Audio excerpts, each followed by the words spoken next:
Thank you very much. Thank you, everybody. Nice to see you. We have a lot of interesting things to talk about, and we have some very specific things. So we'll take our time. We have plenty of time. I think you have plenty of time. I hope you like the weather. It's very nice. Nice place. Nice location. And I do thank you for being here. And we don't have very much heat, so I'd say it's perfect weather for this. The rain is not imminent, based on the fact that there are no clouds. So it's really nice. It's really nice. And let's go over some big facts and some very substantial truths about where we stand as a country, because we're a failing nation because of the way it's been run for the last 3.5 years. We're a failing nation. People are coming into our country by the millions and millions and millions. We have no idea who they are, where they come from. But we're also a failing economy. Kamala Harris is a radical California liberal who broke the economy, broke the border, and broke the world, frankly. Very destructive to the entire world, because as we go, oftentimes the world goes. She destroys everything she touches, and if she wins, your finances and your country will never recover. You're never going to recover. A radical left person wants to put price controls all over the place, which will end up driving up your prices, not down your prices. Harris has just declared that tackling inflation will be a day one priority for her. It's going to be day one. But day one, really, for Kamala was 3.5 years ago. Where has she been? And why hasn't she done it? Why hasn't she done it? I hear her complaining all the time. She was the border czar, but she didn't do anything. It's the worst border czar in history. There's never been a border czar so bad.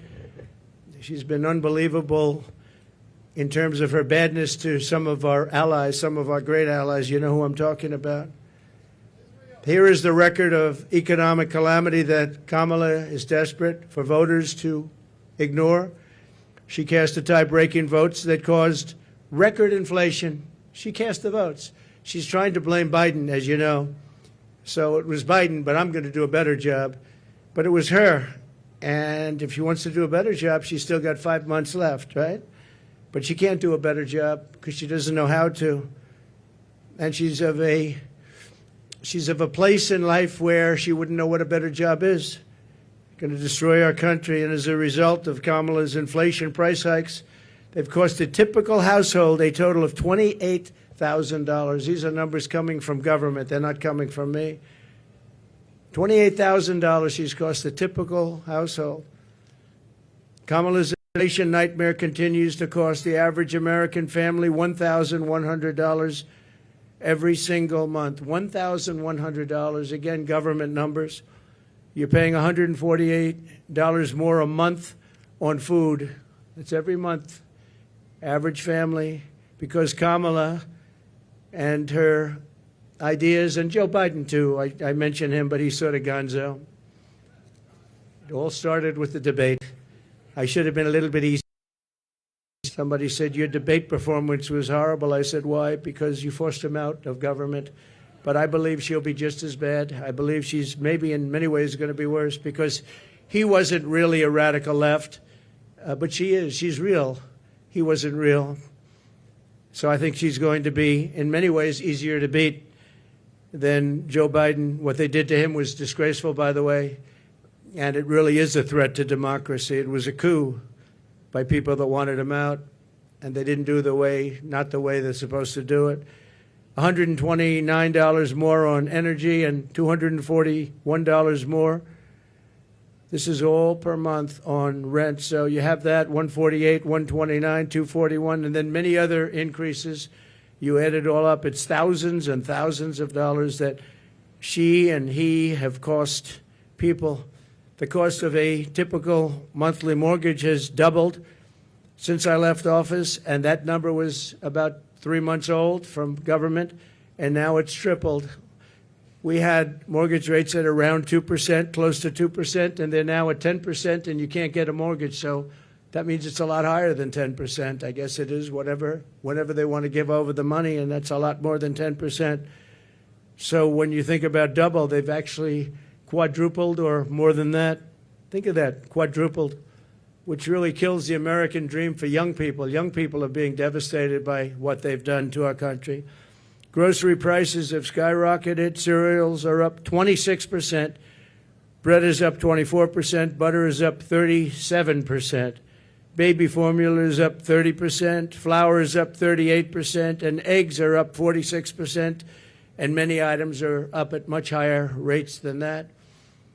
Now Kamala is reportedly proposing communist price controls. She wants price controls. And if they worked, I'd go along with it too, but they don't work. They actually have the exact opposite impact and effect. But it leads to food shortages, rationing, hunger, dramatically more inflation. Their Inflation Reduction Act, by the way, was a disaster. It's what caused the inflation. Their Inflation Reduction Act was a con job. They actually admitted that it wasn't really for inflation that they did it. They don't know why they did it, but they named it the Inflation Reduction Act, which was a very nice name. Got approved based on that. Unfortunately, people didn't understand it. I understood it. I said that's going to cause tremendous inflation, and it did, among other things like energy. She's running on the Maduro plan. We call it the Maduro plan, like something straight out of Venezuela or the Soviet Union. This announcement is an admission that her economic policies have totally failed and caused really a catastrophe for our country, and beyond that, a catastrophe in the world. A little bit unrelated, but not totally unrelated. We have wars breaking out in the Middle East. We have the horrible war going on with Ukraine and Russia. All these things would have never happened if I was president, would have never, ever happened. And they didn't happen. Since Harris took office, car insurance is up 55%, and they just announced it's going to be substantially higher than that within the next week. They expect big increases in car insurance. It's out of control, and insurance generally. Thanks to Kamala's war on American energy, electricity prices are up 32%. Gasoline prices are up 50% and going higher. Meanwhile, real incomes are down by over $2,000 a year. So the incomes for people are down $2,000 on average a year, government numbers. The typical American has seen a 4% pay cut under Kamala and Biden, Crooked Joe Biden. Credit card debt has exploded by 50% under Harris to a record high. It's now at a record high. It's never been anywhere close. Since March, and by the way, people are going to have to start paying that, and it's not going to be a pretty sight for the next period of time. It could be a substantial time. Since March of 2022, the average middle-class household has lost $33,000 in wealth. How about that? $33,000. That's average. In July alone, 350,000 people were added to the unemployment rolls. It's a lot of people. 350,000 people added to the unemployment rolls. And think of that. That's in 1 month. That's in July.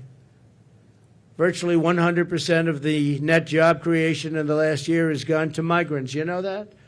Most of the job creation has gone to migrants.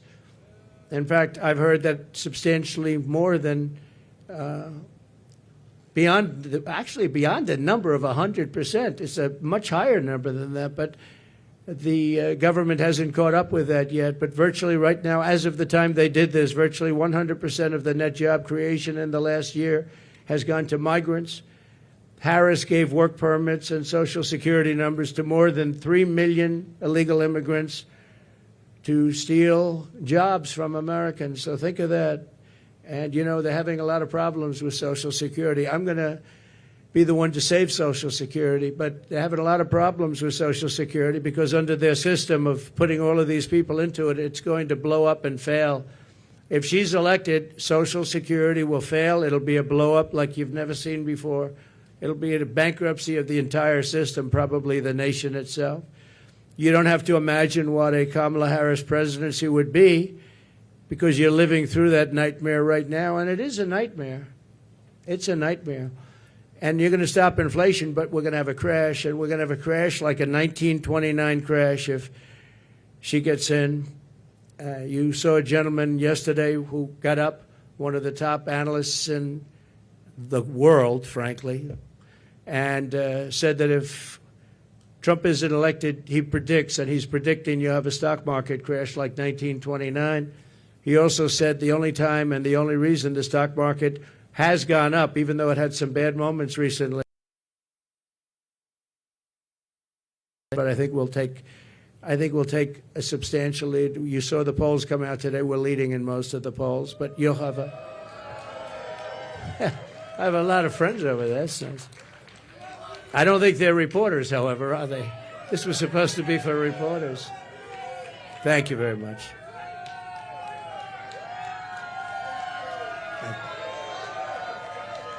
Thank you very much. When I left office, I handed Kamala and crooked Joe Biden a surging economy with no inflation. The 30-year mortgage rate was around 2%. Gasoline had reached $1.87 a gallon. We actually had many months where it was lower than that, but we hit 187, which was a perfect place, an absolutely beautiful number. Real income surged by more than $4,200 a year when I was president. Harris and Biden blew it all up. And if Kamala wins the election, the worst is yet to come. You'll have a real problem in the future because people don't respect her in the world. People don't respect her in the economy. Economists are laughing. They can't even believe this is happening to our country. And she wants to change a free enterprise type country into a communist type country. That's what she knows. She's considered far more radical than Bernie Sanders. That's all you have to know, far more radical. And she picked somebody that's far more radical than Bernie Sanders. He approved a bill recently, tampons in boys' bathrooms. He wants tampons in boys' bathrooms. It's terrible. It's terrible. But that's the person that she picked. Surprising pick to me. I was shocked. He's also got one of the worst run states. Many people are leaving the state, sixth most. And from her state, she destroyed, as the Attorney General, she destroyed California along with Gavin Newsom. And she, San Francisco, you know, was a great city 15 years ago. Now it's considered almost unlivable. You can't live there. And what they've done to that great state with the beautiful weather like this weather, they have this weather all the time. And they have the ocean, they have the sun, they have everything good. But what they've done to it is a shame, and she's going to do the same thing to our country. It was the policies. They had a recent article, and I didn't know this, but you're allowed to rob a store as long as it's not more than $950. Has everyone ever heard of that? You can rob a store, and you have these thieves going into stores with calculators calculating how much it is. Because if it's less than $950, they can rob it and not get charged. That was her that did that.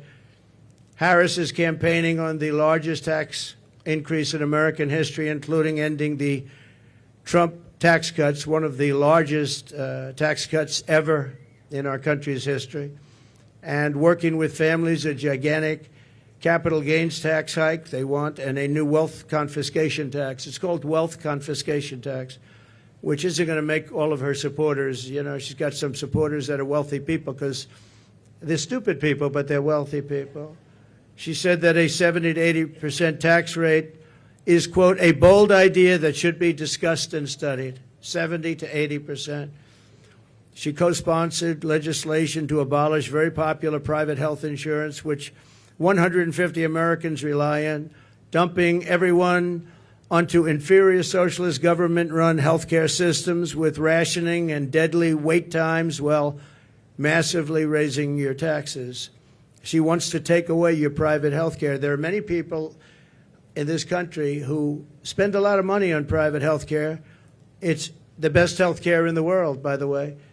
But they want to do it. They worked hard to make money, and they want to do it. Under her, you're not going to have private health care plans anymore.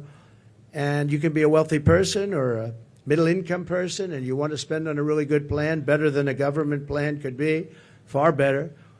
And you're not going to be allowed. You're all going to be thrown into a communist system. It's a communist system. You're going to be thrown into a system where everybody gets health care. You wait for your doctor like 10 months, 12 months, 11 months. You got to see some of these plans, how they work in other countries. It's disgraceful. So private health care is gone. She wants it out. Now, she could change on that, and she might change on that. She's changed on everything, but I said, why are you changing? I actually was asking somebody that knows her, why is she changing? She had these policies and ideas for years and years and years and very solid on them. All you have to do is go back and look at your tapes, which many have been discarded because they don't want, discarded by the fake news, because they don't want people to see what she said just a year ago and 2 years ago. I've never seen anything like it. Even my statement on waiters, waitresses, caddies, a lot of great people, people that drive cars, no tax on tips. All of a sudden, out of the blue, she comes out. That was months ago I said that. And she came out and she said, no tax on tips. She could have at least said, you know, President Trump had some great ideas, but one of the ideas was no tax on tips. I think it would have been nice, and people would have accepted that. But she just came out like it was hers, and she never had her. In fact, just the opposite. The IRS is all set up to really go after people that make tips. And they passed legislation and signed executive orders making it really hard on waiters, waitresses, and that was very recently. That was just before I made the proposal. They were really going after people. So they're lying when they say that, you know, this is what they want to do, because their legislation, which everyone knows, and their executive orders were extremely tough. They also put 88,000 new IRS agents in that can go and harass everybody. She wants to close dozens of existing power plants, causing rollbacks of power in our country. You're going to have brownouts, blackouts, the likes of which you've never seen, and plunging millions and millions of people into poverty. That's going to put them into poverty, and they're not going to have heat. They're not going to have air conditioning. She wants to close dozens of existing power plants. So maybe she'll change that too. But she's got a lot to change. Almost everything she's ever said, she's got to change. Nobody's ever seen, and that's why we're here. Nobody's ever seen anything like it. She wants to abolish coal, oil, and natural gas, 84% of U.S. energy supply.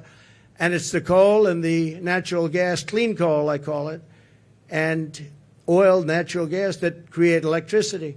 And by the way, I'm a big fan of electricity. If we're going to go with the AI, if we're going to do that, I don't know if you know, but we need twice the amount of electricity currently supplied for everything to the entire United States of America. So to be competitive on AI, I was talking to Elon Musk. We had a great discussion the other night. I agree.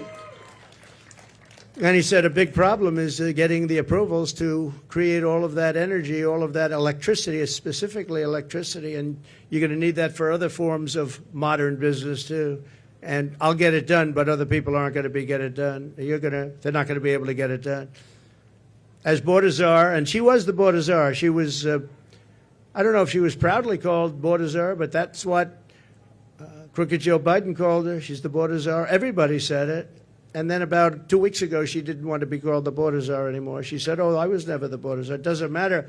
She was the person responsible for the border, and she never went there. She went to a certain location once, but I would have gone there and taken my family to dinner there. That was not a place that is going to the border, a place with no problem. As border czar, she allowed 20 million people, and I believe it's higher than that. People say 13, 14, 12, 10. But now they're all up to around 12, 13, 14. They have no idea, because you have millions and millions of what they call gotaways, the gotaways. Gotaways are people that pour into our country. We have no idea who they are. That's the worst of all. But she allowed at least 20 million people to invade our country, and she wants to give them all citizenship and free government health care and let them raid Medicare and Social Security, which will, again, she will destroy Medicare. She will destroy Social Security. And frankly, there's nothing she can do about it once this happens. There's nothing she can do about it. She called for abolishing ICE. These are great patriots who are tough, tougher than anybody in this audience. Some of those people, I know them over there. Some of those men and a couple of the women, to be honest, they're tough as hell, but they don't want to fight MS-13. I've seen it. They go in. Long Island has had a lot. We got them out. But now they're coming back because of weak policy.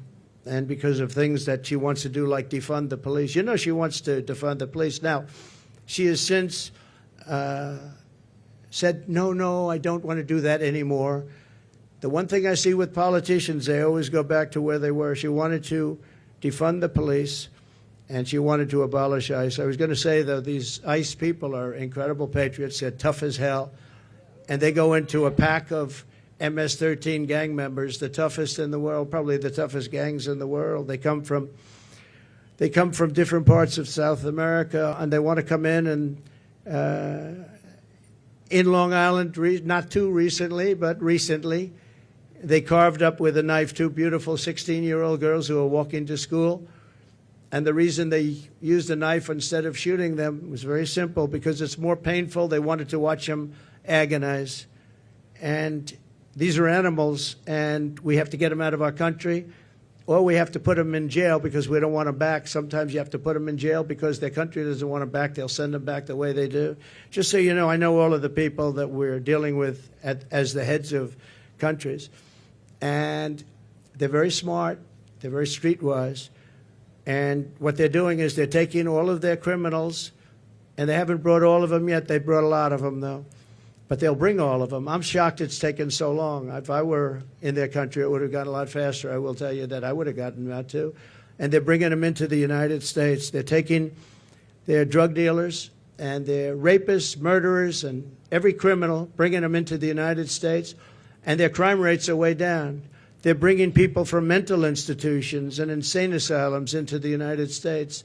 And their population for the mentally ill is way down. They're in the United States. They're dumping them in the United States. They're driving them through a border that's totally open. We stopped them. We didn't let it happen. And when I first came into office, you know this story, that President Obama at the time had no way of getting them back. And I said, I want to get all of the MS-13 in particular out of our country, bring them back to where they came from. A general said, sir, that won't be possible. Why? Because they blocked the airports, they blocked the roads, they blocked everything. You can't do it. I said, so they're making a concerted effort? Yes, sir, they're making a concerted effort. We can't do it. They put planes on the runway so we can't land the planes, sir. And the same thing with the roads. They block up the roads. So if we have buses coming in, they block up the roads. They're totally blocked, and they're terrible. It's been that way for years, sir, all the way back to Bush. It's been that way for years. And I said, well, how much do we pay them in terms of economic development and aid? Sir, we pay them $750 million. I said, that's okay.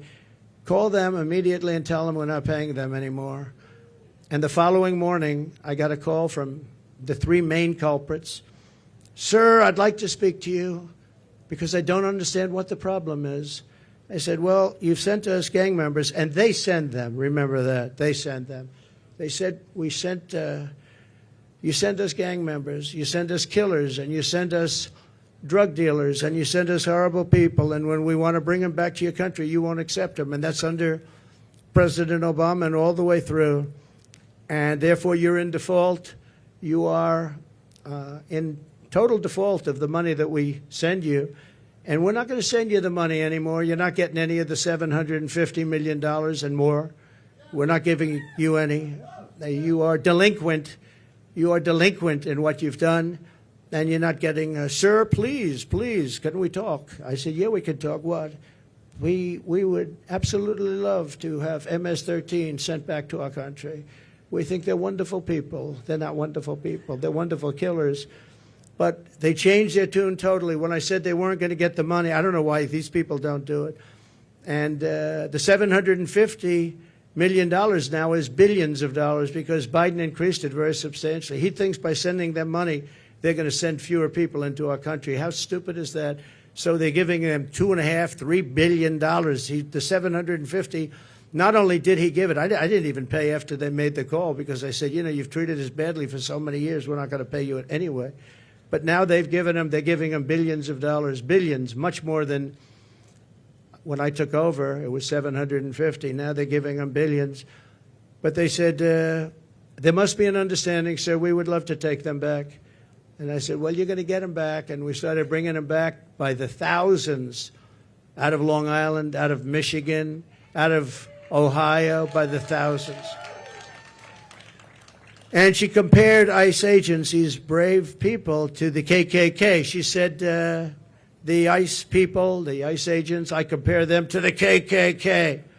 Well, they don't really, because, you know, when you go into like Long Island, like Ohio, like Michigan, we had a lot of them, and you see these men, in most cases, men, the agents, get out of a van and walk into, they call it a pack. It's a pack, not like a political pack, slightly different, even nastier, hard to believe, right?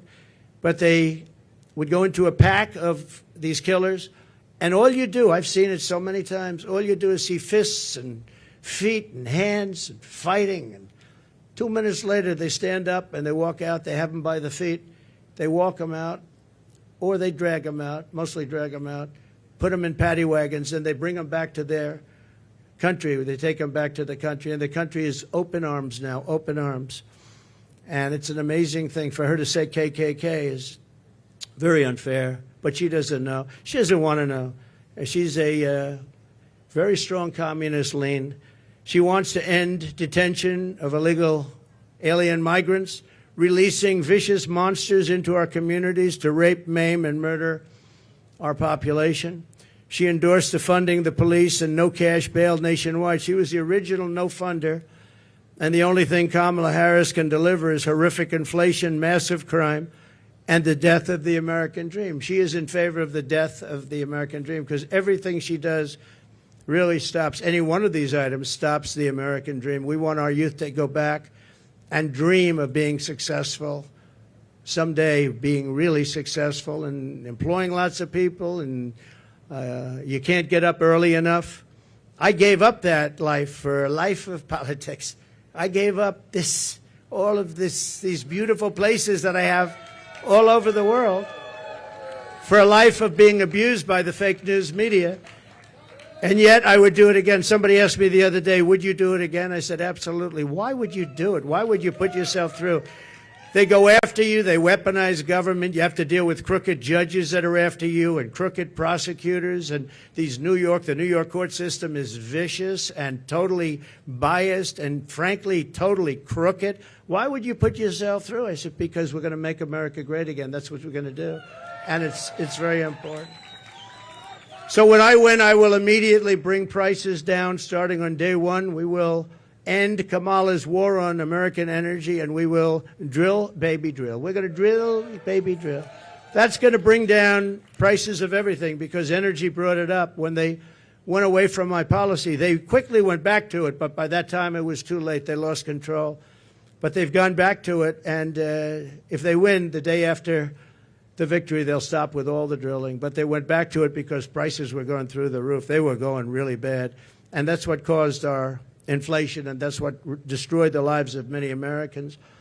We're going to reduce energy and electricity prices. I will, by at least half within a 12-month period. We'll be able to reduce prices between regulation and having a tremendous supply, which we have.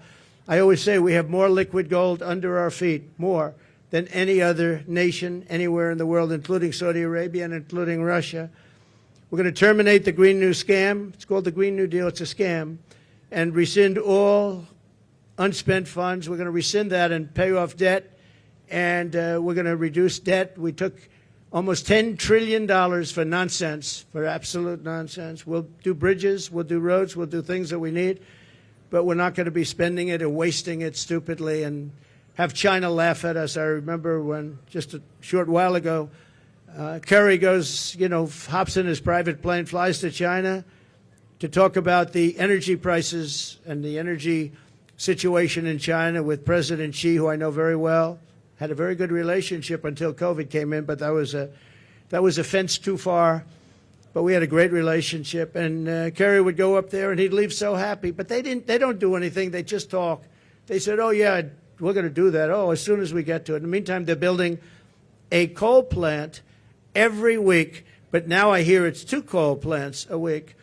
And we're dying for energy. We don't have energy, and they're getting set for the AI because they're going to create so much electricity, and we're not going to be able to do it. But you'll do it if I have it, because that's an emergency. We have to be able to compete with China and other countries that are able to create new energy if they want to, and they're going to want to, and they do want to. but they're building at least one coal plant a week. Germany, as you know, went a little bit like us, and that was the end of Angela because their whole economy crashed. And their new government is building coal plants all over the place. They're building brand new coal plants, nuclear plants, and other things because Germany was going to fail. So why are we following these countries that tried it and failed? And they're smart countries. They tried it, they failed. Why are we doing this? Why aren't we creating great energy plants, great sources of energy, instead of playing this game with wind that is ruining everything, killing all your birds, destroying the fields, all these gorgeous fields. You got windmills all over the place, and you have birds. You want to see a bird cemetery? Just go under a windmill. You see thousands of birds dead. The bald eagle, if you kill an eagle, they put you in jail for years.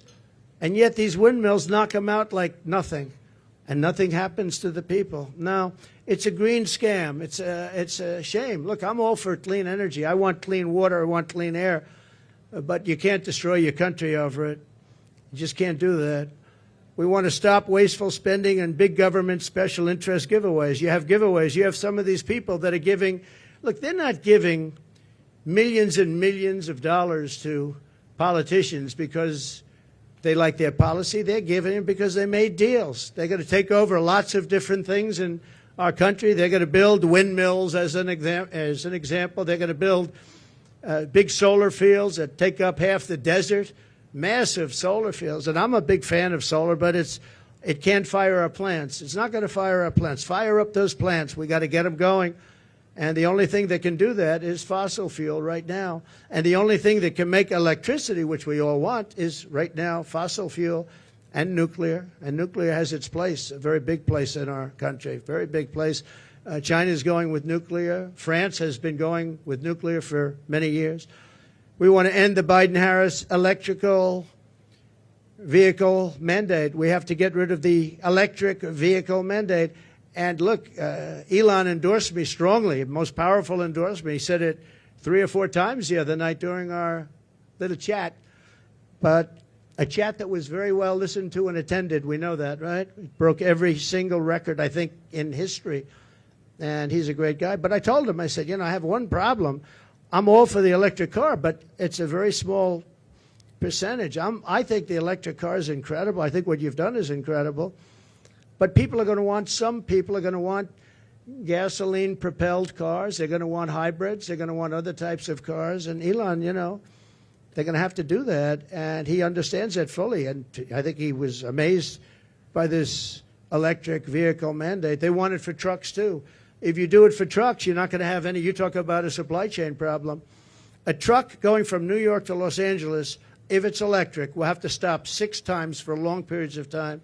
If you have diesel fuel, it goes all the way, and you can even come a piece of the way back before you have to reload.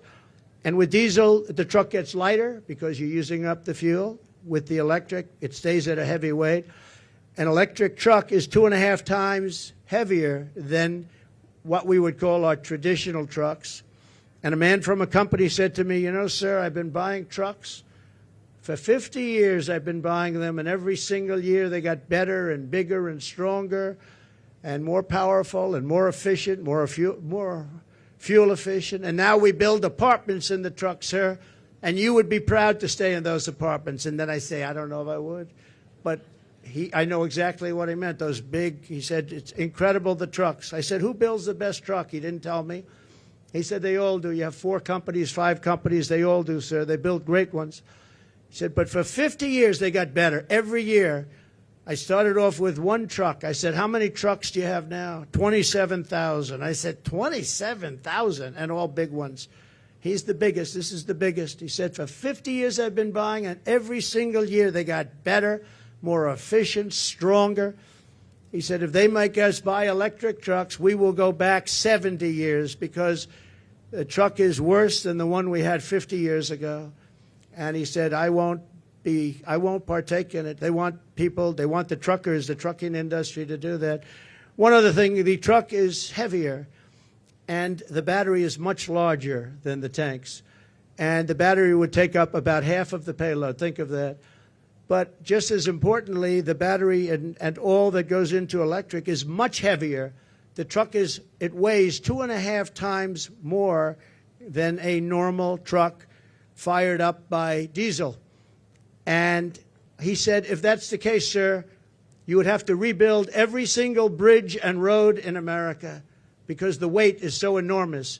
It wouldn't be able to go on the bridges and all of the different weight-bearing roads in America. I said, did you explain this to the people? I mean, you know, a 5-year-old child, if he was hearing these things, it doesn't go far. It takes too much room. You don't have any room left for anything. It's almost the whole thing would be carrying a battery. Does anybody explain this to these people? We do explain it. They know it very well. At the end of the meeting, they say, we don't care. Just start making your electric truck. We're not going to do it. We're not going to do it, he said. So we're going to repeal all that. We're going to repeal Kamala's regulatory onslaught, saving households an estimated $5,000 a year at a minimum. The massive tax cuts and no tax on tips. We're going to make sure it gets done. She's not going to get it done. She didn't hear about it until I said it, and then she went out and she went and did it. And the other thing, no tax on Social Security. We're not going to have seniors who have been decimated by inflation pay tax on Social Security, and we'll get through it through growth. We have tremendous growth potential in this country, but not with these people running it, because all they're going to do is take away, and they want to take away your growth and your growth potential. Again, I say it all the time, we're a nation in decline. We're a failing nation. Right now, we're a failing nation, and we're going to soon be a great nation again. That's going to happen. Another thing we're going to do, having to do with a lot of reasons, a lot of things, and the economy in particular, we're going to seal the border. We're going to stop the invasion. We're going to send the illegal aliens back home. We're going to bring down the cost of health care and housing. We're going to make sure that Social Security is not going to be increased in terms of years where people have to wait much longer. I mean, we have an obligation to take care of these people. And just so you know, I didn't do it in 4 years. I never even thought about doing it in 4 years. And they probably don't want to do it, but they're going to have no choice. They're going to have no choice, because a lot of the people that are coming in are being signed into Medicare. They're being signed into Social Security. And it's just going to explode. And it's going to happen very fast, and it's going to be very ugly. It's not going to happen with us. We're going to open up tracts of federal land for housing construction. We desperately need housing for people who can't afford what's going on now.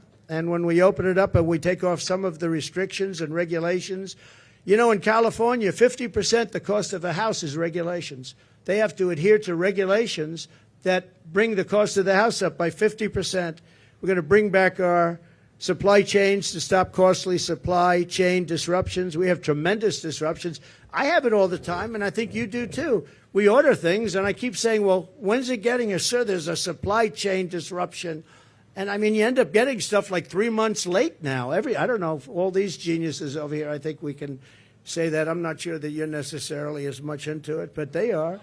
And I will say that very often, we have problems with supply chains where I'm waiting for things for weeks and weeks. And I say, by the way, whatever happened to it? Supply chain, sir, it's not coming in. And it's a terrible thing. Nobody ever thought a thing like that would happen to our country. We're going to restore peace and stability all throughout the world.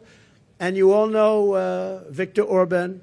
He's the Prime Minister of Hungary, and a very tough man. He's a good man, but he's a tough man.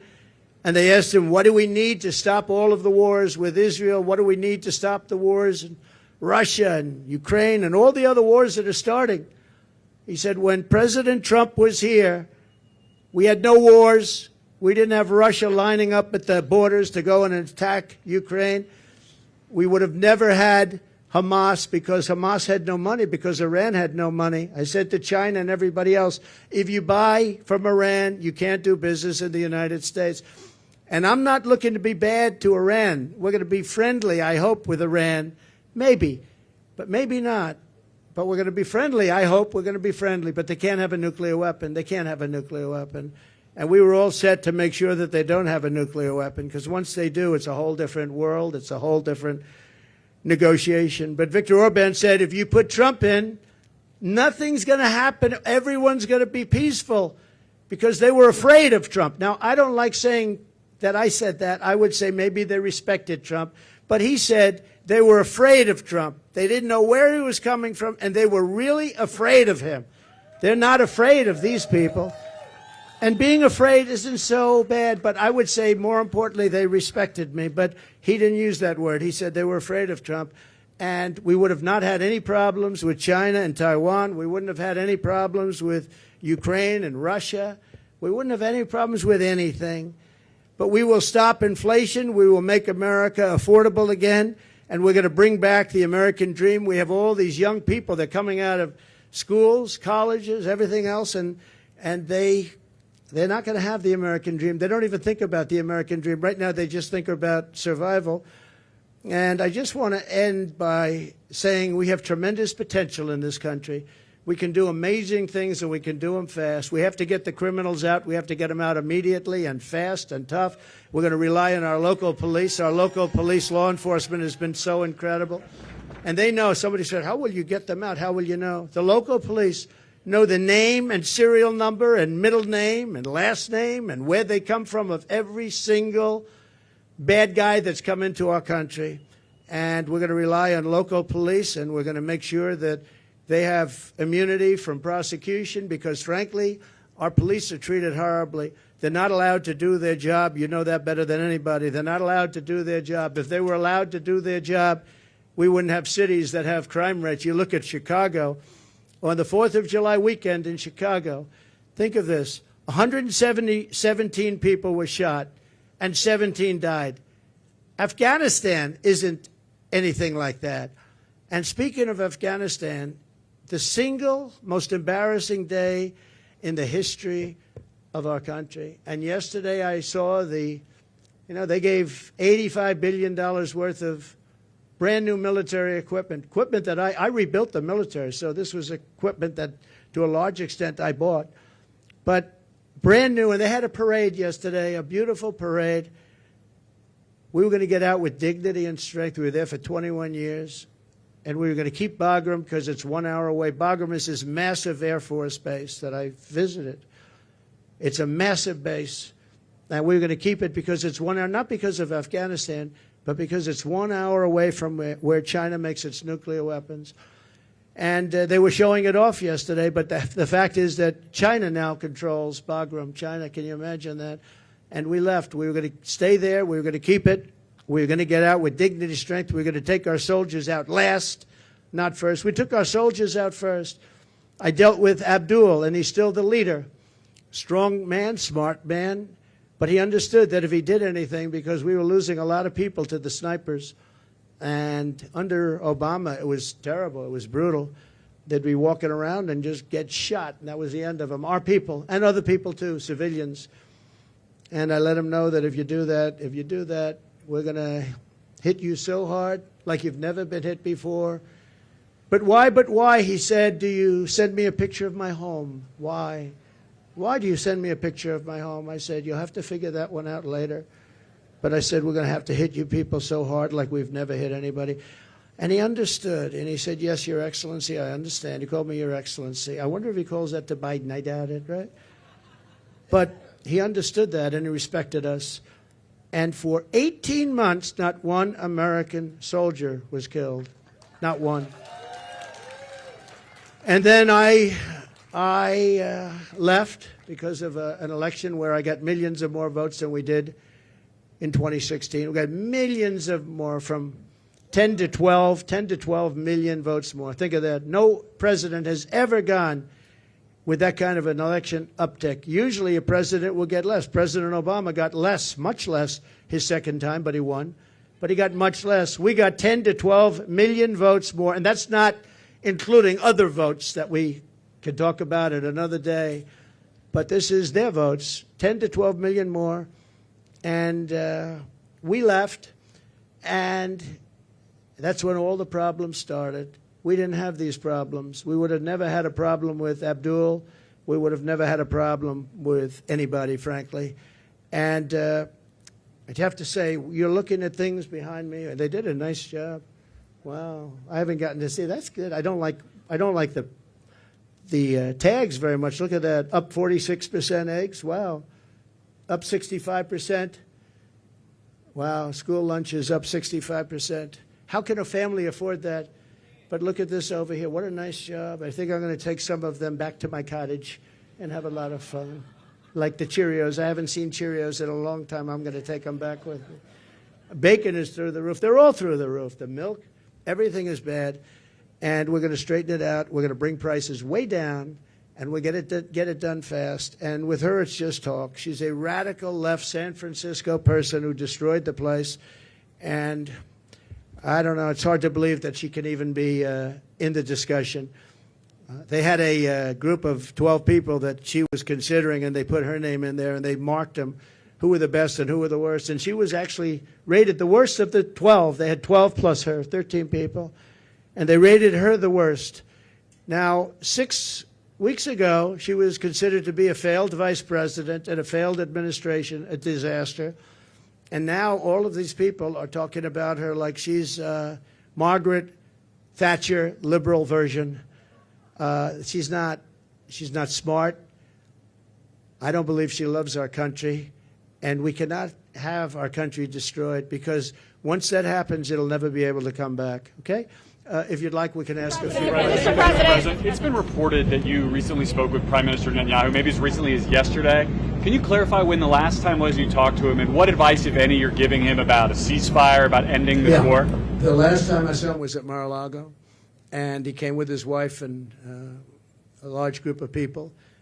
And we had a very good relationship with him and with Israel. Again, this would never have happened. October 7th would have never happened, would have never, ever happened. And he asked for the meeting. We had the meeting. It was about 2 hours, 2.5 hours long.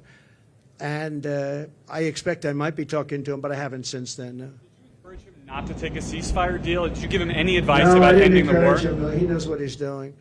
I did encourage him to get this over with. You want to get it over with. It has to get over with fast.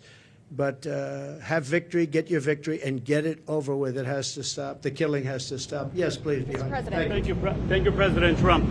You've spoken very passionately about how God saved your life. And I'm wondering, have you put much thought into why God saved your life? As in, for what purpose has he been shielding and protecting you? So, I don't know if you heard the question. You've spoken about God saving your life. That I've spoken passionately about it. And something happened, because that was a miracle. I never looked that way. The audience was massive, and it was in front of me. I never have that particular graph. That was a graph on, as you all know now, that it's very, I think everyone knows it very well, but it showed the great numbers on illegal immigration. It was the lowest point we've ever had. And it was one that I use less than 20% of the time. It's always at the end of the speech, not at the beginning of the speech. And it's always on the left side, not the right side. And yet, for some reason, I called it. It's not on a teleprompter. I do things largely without a teleprompter, frankly, because it's hard to hold an audience if you're going to go for an hour and a half or 2 hours reading a script.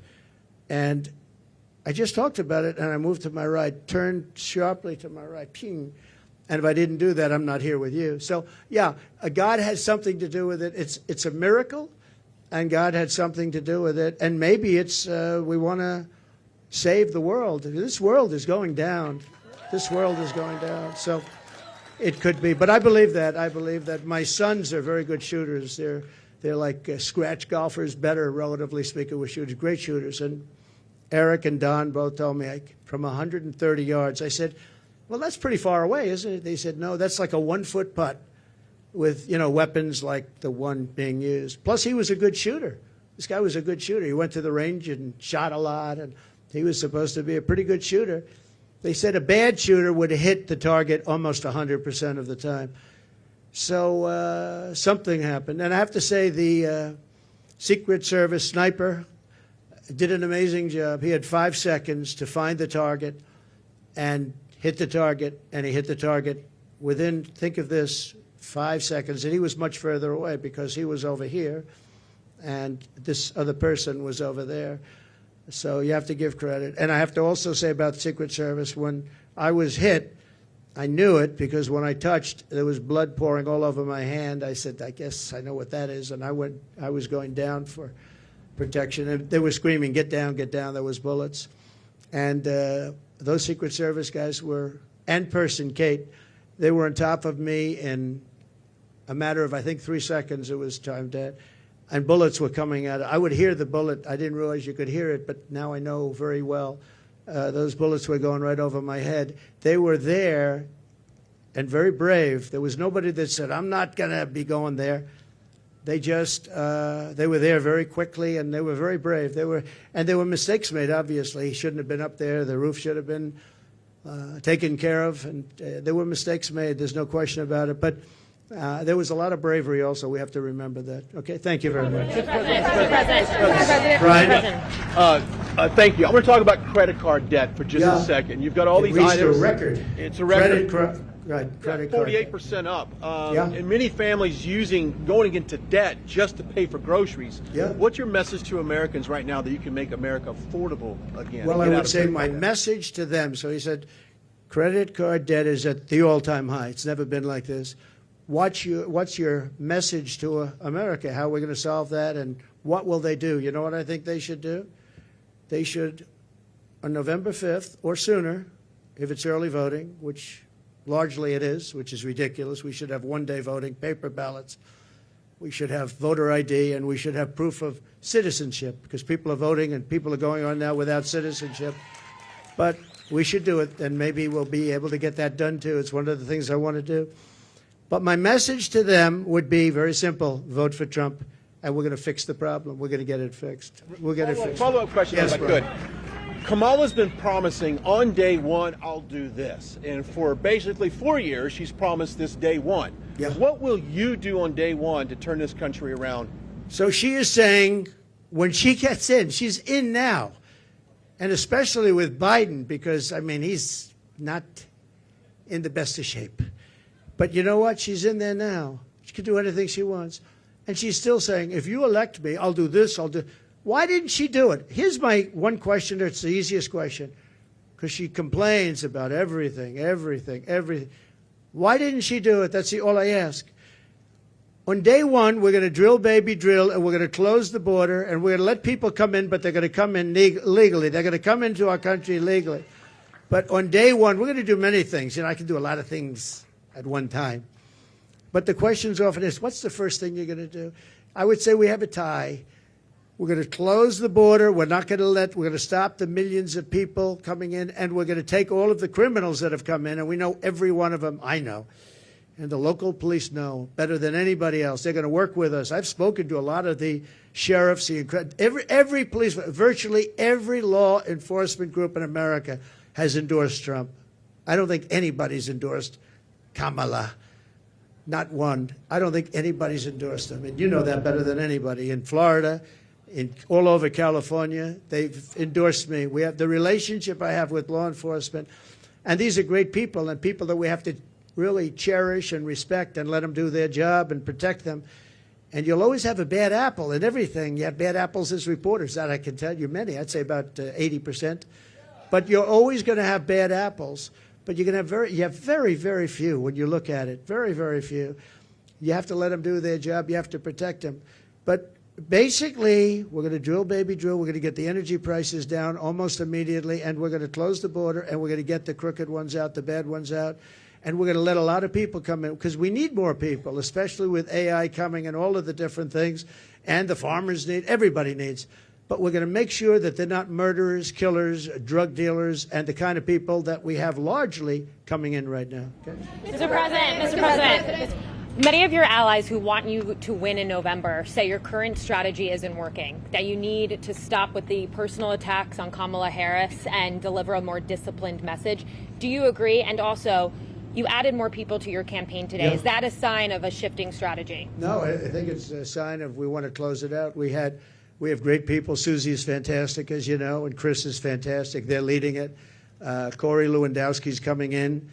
He'll be, personal envoy, or he'll be at some level. They're going to be, they're doing a great job. Look, we've taken, with all of the abuse we've taken from the fake news media, all of this horrific abuse we take, and all I want to do is make the country good. All I want to do is have strong borders and good education. We want to have choice for education. So important, so many different things. You would think it would be the other way. We rebuilt the military. We did so many great things. But that's the way it's been for Republicans, and I guess more so for me than anybody in history, and that's okay, because we're leading in the polls. For the most part, we're leading in the polls. We were leading Biden by a lot. We're leading now, but I think when she's exposed, I think we're going to beat her by a lot more than we would have beaten Biden by, because he had a little group of people that have been voting for him for a long time. She doesn't have that. People don't know who she is. As far as the personal attacks, her because of what she's done to the country. I'm very angry at her that she'd weaponized the justice system against me and other people. Very angry at her. I think I'm entitled to personal attacks. I don't have a lot of respect for her. I don't have a lot of respect for her intelligence, and I think she'll be a terrible president. And I think it's very important that we win. And whether the personal attacks are good, bad, I mean, she certainly attacks me personally. She actually called me weird. He's weird. It was just a soundbite. And she called J.D. and I weird. He's not weird. He was a great student at Yale. He went to Ohio State, graduated in 2 years, at the top of his class, and all of these different things. And we have this guy that's running a very failed state, who's had a terrible career. I mean, you have him saying they're weird. No, he's a weird guy. And she's weird in her policy. Who wouldn't want to have strong borders? Who doesn't want to have lower taxes? You know, all my life I've watched as politicians campaigned, and I've always been on, you know, for the most part on the other side, on the side that these people are on. And they always talked about, we're going to reduce taxes. This is the only campaign I've ever heard where they're saying, we're going to increase your taxes. And then people say they're going to vote for him? I don't know. So I don't think so. I don't think people know who she is yet. When people, because really people didn't know. You can ask the man on the street. I saw it on one of the shows today. They asked the man on the street, what's the last name of Kamala? Nobody knew. It's Harris. Nobody knew the last name. I don't even use it because nobody knows who I'm talking about. People don't know who she is. She's a radical left socialist. But beyond that, I mean, she's way beyond socialism, who's going to destroy our country. And when they find out, I think you're going to see something. But right now, even not knowing her, and with all of the, like the cover of Time magazine, they didn't put a picture. They got a great artist to do it. What was that all about? You know, what was that all about? The whole thing is crazy. I just want to win for the country. Some people say, oh, why don't you be nice? But they're not nice to me. They want to put me in prison, you know, just so you understand. You know, they tell me I should be nice. They want to put me in prison. It's never happened before in the history of our country. I did nothing wrong. I have crooked judges. I have crooked prosecutors. And they're all Democrats, all Democrat areas, other than in Florida where you had a brilliant judge who ruled in my favor. I won the case, the documents case, won it in its entirety. And Jack Smith, deranged Jack Smith, suffered a defeat. But in New York City, everything's clubhouse, everything. I know it very well. I grew up there. I know it very well.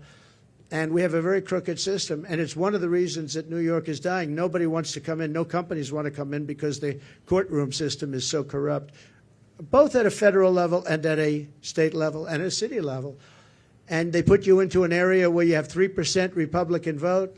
It's all a rigged deal, just like Fani, F-A-N-I, Fani, with her boyfriend, and I think that's been discredited too. They've been discredited. But think of it. They don't want me to be a little bit nasty. They want to put me in prison. Me. They want to put me. It's never happened before in the history of our country. It's happened in third world countries, but it's never happened here. And they're in danger because you create a precedent for doing that. And once that happens, that's a really bad thing. You know, in the years before, and I've said this a few times, not too much, but with Hillary, she was subpoenaed by Congress to give everything she's got, and she burned it, she acid washed it, bleach bit they call it, she totally scrubbed it, and then they broke everything with hammers, with fire, they burned it, and then she said, I don't have anything. Well, it turned out that she had a lot to give. And everybody said, lock her up, lock her up. And I used to go easy, just easy, easy. Then we won. And I said, wouldn't it be terrible? And you know, I lose. Some people are upset when I did this, but you have to look at it maybe differently now. I say, wouldn't it be terrible to put the wife of the president, former president of the United States, into a prison? Now think of that. Hillary Clinton, she was Secretary of State. She was the wife of a president of the United States who used to be a friend of mine before I ran for politics. He was a friend of mine. He used to play my golf course all the time. I have a great golf course right next to their home in Westchester. He used to be there all the time. It was his favorite course. But you know what? I could have done that very easily. She was so guilty. And I said to my people, wouldn't it be terrible to put, I don't know, wouldn't it be terrible to take, and we won the election, wouldn't it be terrible to take a former Secretary of State who was the wife of the President of the United States and put her into a prison? But that's what they want to do with me. And I did nothing wrong. It's all crooked politics and really crooked judges. You know I have a gag order. Do you know I can't even talk about it right now? Do you know that I have a judge who has a gag order? He doesn't want me to talk. And the reason he doesn't want me to talk is because what I say is so devastating and so horrible for him. But think of it. I have a gag order. There's never been a politician in history, I mean, probably for any politician for a city council office. I'm the leading candidate to be president. I won virtually unanimously. You know, I beat everybody. It was the quickest primary in history. There's never been one that was done so early. I had people that were very talented people, and I beat them by 45, 50, 60, 70, 80 points.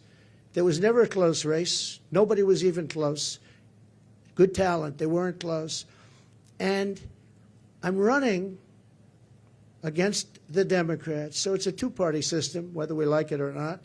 Republican, I'm the Republican, and I'm leading. But let's say I'm tied, but I'm leading. I believe I'm leading by a lot more than people think, and I believe we'll be leading by a lot more. And I have a judge who put a gag order on me. So when you ask me a question, or when you ask me a question, I can't give you an answer, because if I give the answer, they want to put you in jail. He said, we'll put him in jail if he talks beyond the gag order. And this is in a state where, unfortunately, the laws have been very bad, and they haven't been upheld by the appellate divisions generally. Although I have one case where we a certain judge, I won't use names, but the Attorney General case where we won 5 appeals on the same case, the most ever trial. It was a ridiculous, horrible decision where you have a very, very biased voting population and a judge whose hatred of Donald Trump was beyond belief. And we won the case, but he ruled a ridiculous amount of money, civil case, ruled ridiculous. Now, this is what they're doing is interference with an election. They want to interfere. Look at the one thing, they want to sentence right before the election takes place. Let's sentence him, because who's going to vote for him if we sentence him? Let's sentence him right before. No, this is interference with a presidential election at a state level, and it's a state that always goes Democrat. It's interference, and as you know, the Supreme Court ruled recently on immunity, and I'm immune from all of the stuff that they charged me with. But isn't it a terrible thing? And yet Hillary Clinton, when it came time to make a decision, I said, I don't want to put the wife of the President of the United States in prison. I want the country to come together and to be unified. And here it is a few years later, and these people say, let's put him, why? Because I challenge an election? Because I want to challenge an election, or some other reason? It's a really disgraceful thing. It's a shame. And it's a very dangerous thing for both parties, because once they start that ball rolling, once they started rolling, that's a nasty ball. Yes, please. Please. 2 quick questions here. Nikki Haley told our Brett Baird that Republicans need to stop whining about Kamala Harris, focus on courting those independents, those suburban women, the moderates out there.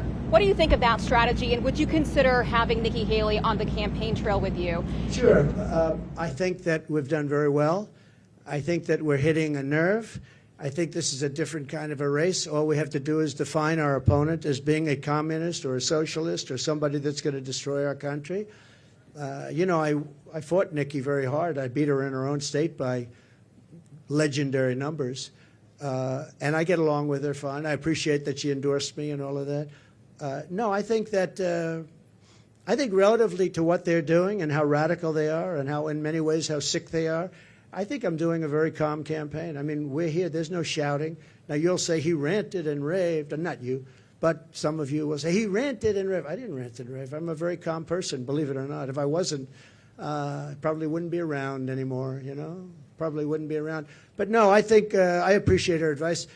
I have to do it my way. You know, I ran against her, and I did it my way. People said I should maybe do it a different way, but I won in South Carolina by numbers that nobody's ever seen before. You know, it wasn't even close.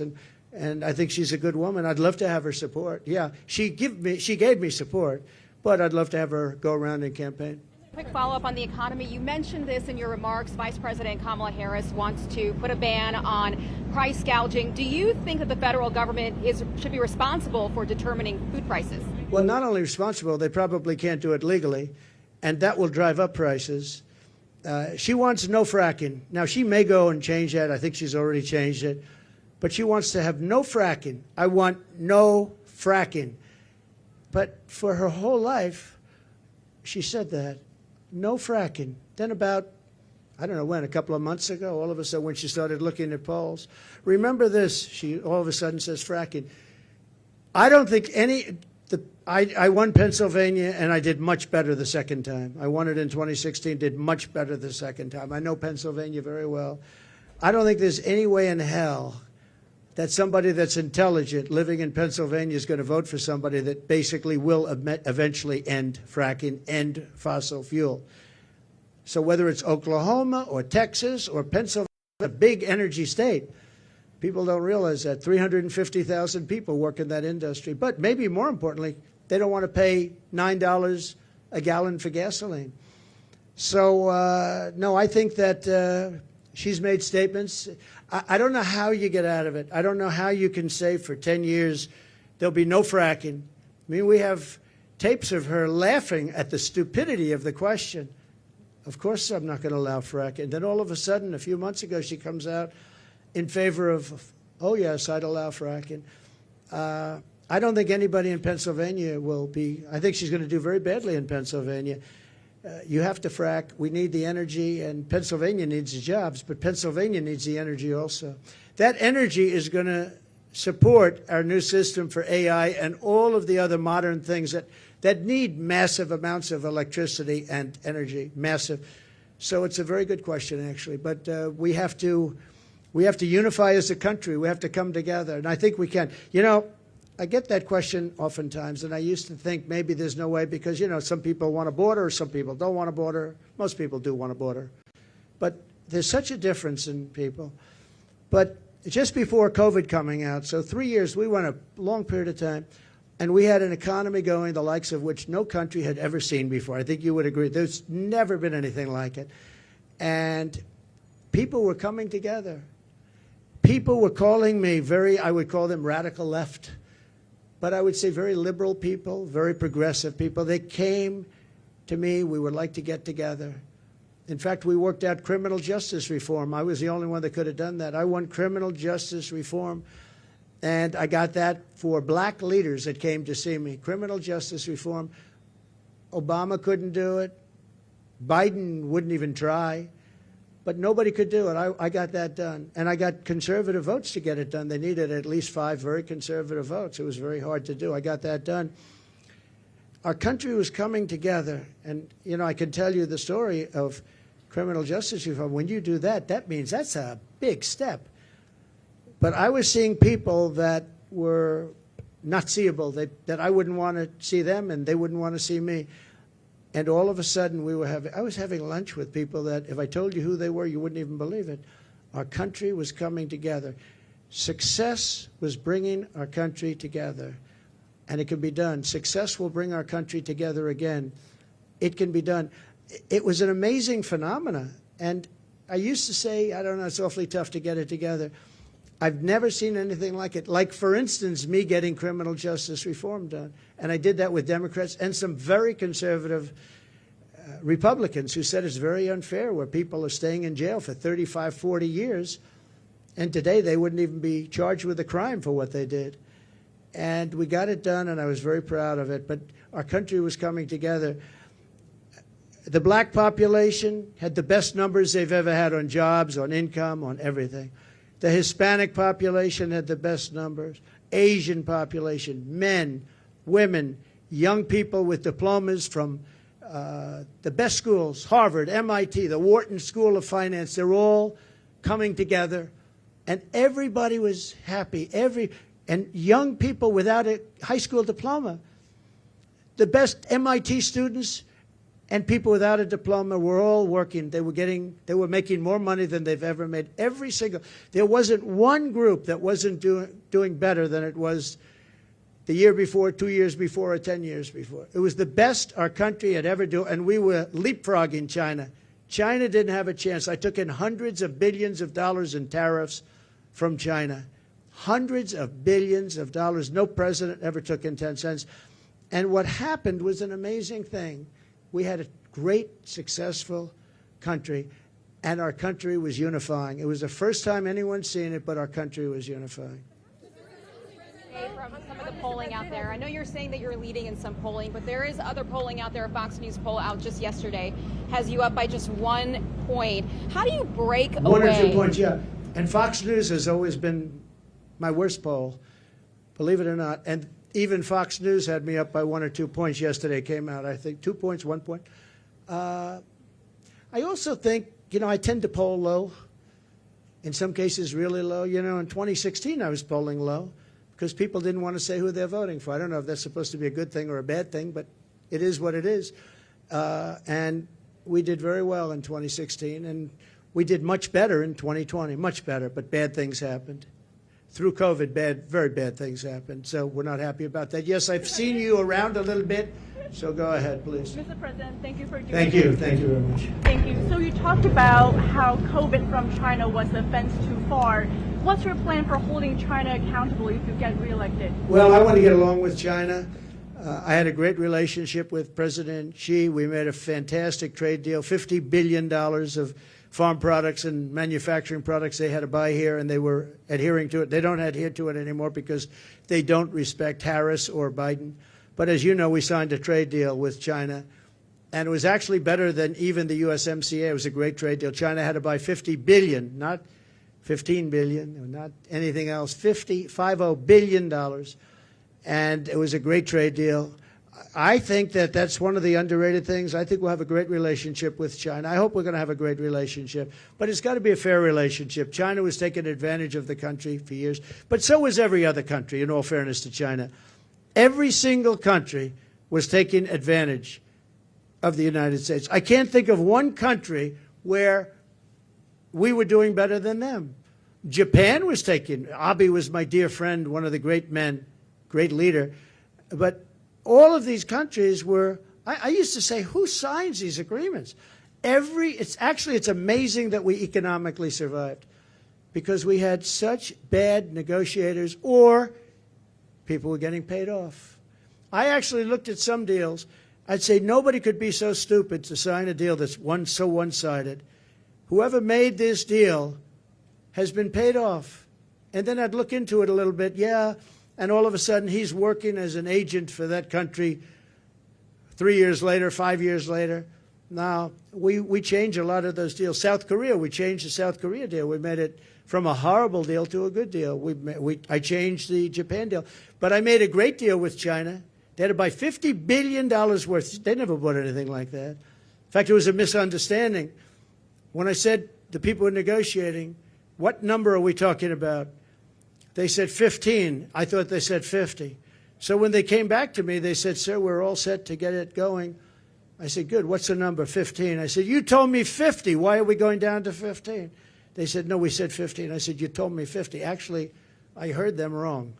They said 15, but I heard them wrong. So I said, go back and get 50. And we got 50 instead of 15. And it was great. You know, I really think that we can have a great relationship with China. We can have a great relationship with a lot of countries that right now. One of the things with China, I know as much as any country, but all of the countries. The one thing is they have to respect you. If they don't respect you, and you know, I was very tough in countries like Japan, and yet Abe, who was a great man, assassinated, horribly assassinated. He was a great man. He was a great leader.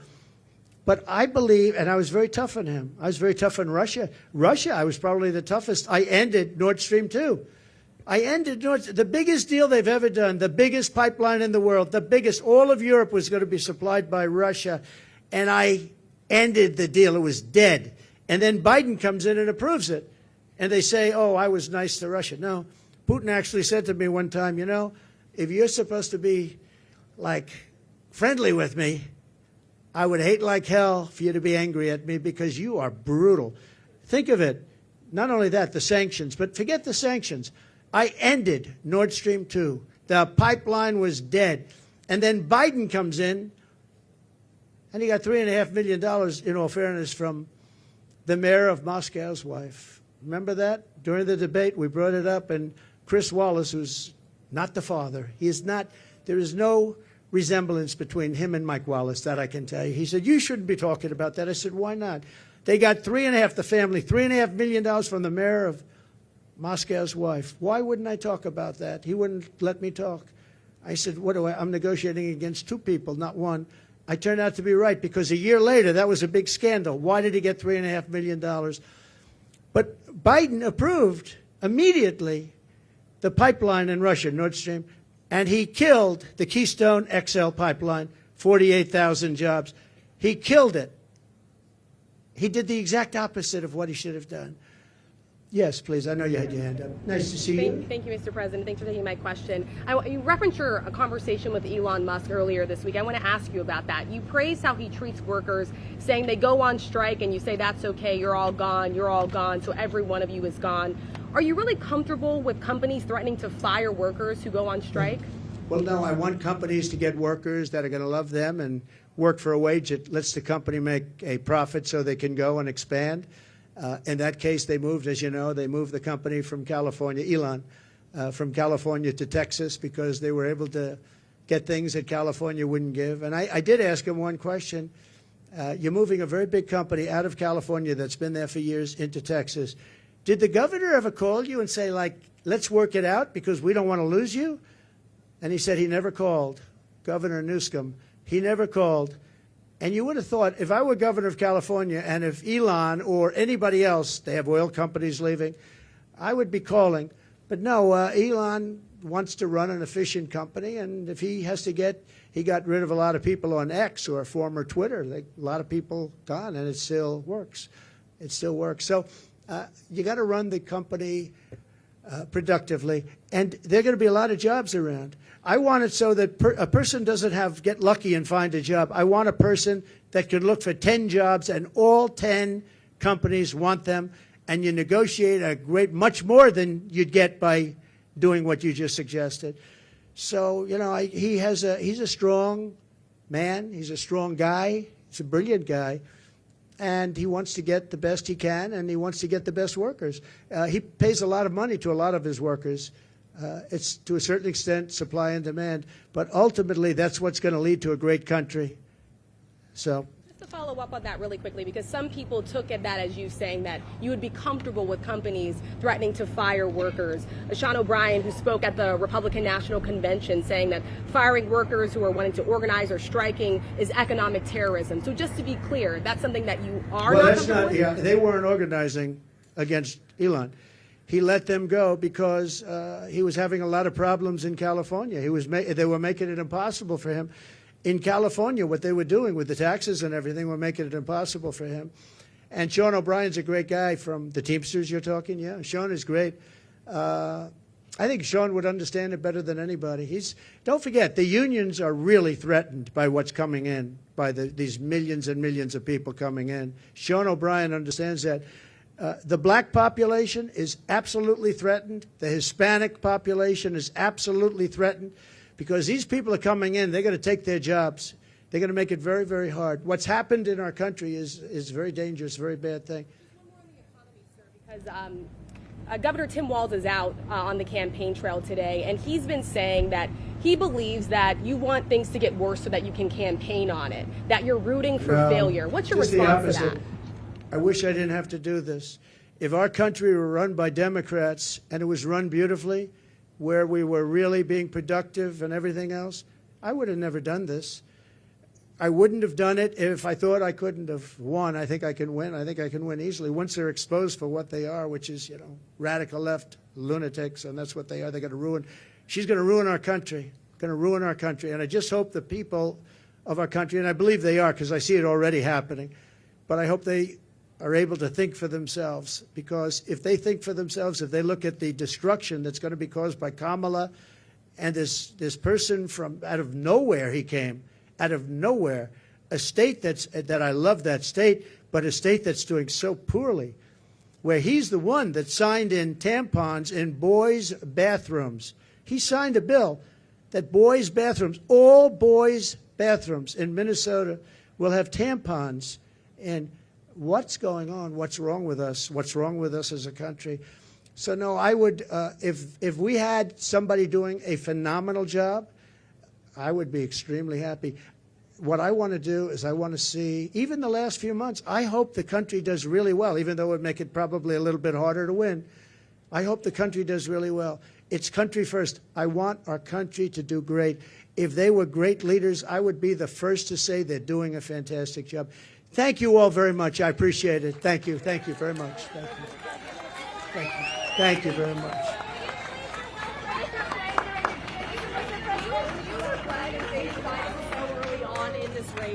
What? Do you regret debating President Biden so early on in the race? Do I regret debating Biden? So it was his request. He said we should get the debates on early, and I was willing. Don't forget, I got CNN, I got Jake Tapper and Dana Bash.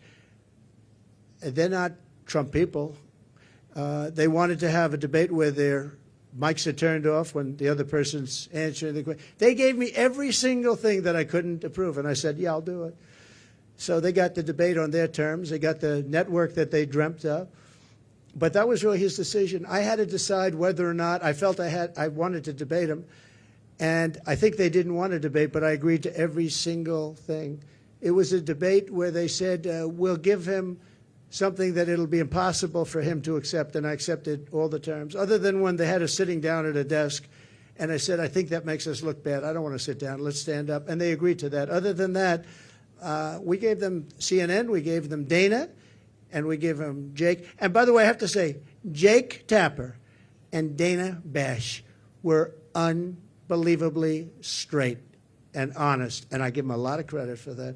A lot of people were saying you couldn't have a fair debate. I think we have that with ABC. I have some people at ABC that don't like me too much. I find it to be about the worst. George Slobodopoulos. I have a lot of people at ABC that I find it to be actually the most unfair of all the networks, and they want to do it on ABC. Whatever, I don't mind. The question that you're asking, though, about whether or not the debate should have happened would have been a better question to ask of Joe Biden, because had he not done the debate, he would still be running for president and people would be hiding him, just like they're hiding her right now. You know they're hiding her no different than him, because I believe she's grossly incompetent, and I don't think that when people hear what she has to say, they're going to buy it. Thank you all very much. Thank you.